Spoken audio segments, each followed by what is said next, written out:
Day 2 with 0 rupees cost की दूसरी राखी। तो चलो गाइस दूसरी राखी बनाते हैं 0 रुपीज कॉस्ट से। इसमें भी आपको सिमिलर चीजें ही लगेंगी जो मैंने पहली राखी की वीडियो में बताई थी।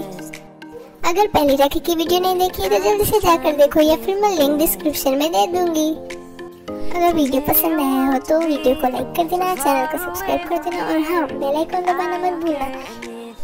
और अभी राखी की और बहुत सारी वीडियो मैं लाने वाली हूँ जो कि 0 रुपीज कॉस्ट में बनेगी, तो चैनल को सब्सक्राइब करना प्लीज मत भूलना। So enjoy the video. मैं चलती हूँ, मिलती हूँ आपको मेरी नेक्स्ट वीडियो में।